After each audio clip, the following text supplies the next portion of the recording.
اور عدالتی فیصلے کا ذکر کریں گے۔ بانی پی ٹی آئی کی اسپتال منتقلی کے فیصلے کے خلاف سپریم کورٹ میں نظر ثانی درخواست دائر کر دی گئی ہے۔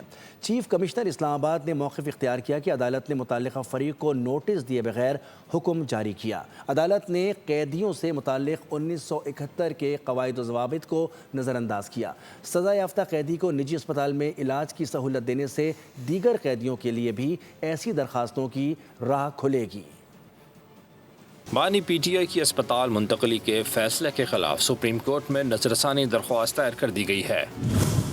چیف کمشنر اسلام آباد کی جانب سے ایڈوکیٹ جنرل اسلام آباد نے عدالتی حکم پر مختلف قانونی اعتراضات اٹھائے۔ موقف اختیار کیا گیا ہے کہ عدالت نے متعلقہ فریق کو نوٹس جاری کیے بغیر حکم دیا۔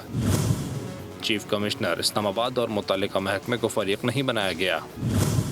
قیدیوں سے متعلق 1978 کے قواعد و ضوابط کو نظر انداز کیا گیا۔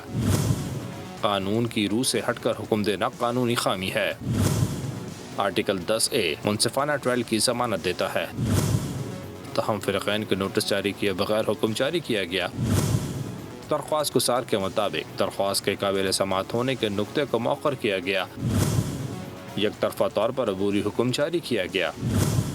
عبوری مرحلے پر حتمی نوعیت کا ریلیف نہیں دیا جا سکتا۔ فیصلہ سپریم کورٹ کے طے شدہ اصولوں کے منافی ہے۔ درخواست گزار کے مطابق فیصلے سے دیگر قیدیوں کے لیے بھی اسی نوعیت کے مطالبات کا راستہ کھل سکتا ہے۔ پورا فوجداری انصاف کا نظام متاثر ہونے کا خدشہ ہے۔ نظر ثانی درخواست میں عدالتی حکم کو اصول فطرت اور انصاف کے منافی قرار دیتے ہوئے فیصلے پر نظر ثانی کی استدعا کی گئی۔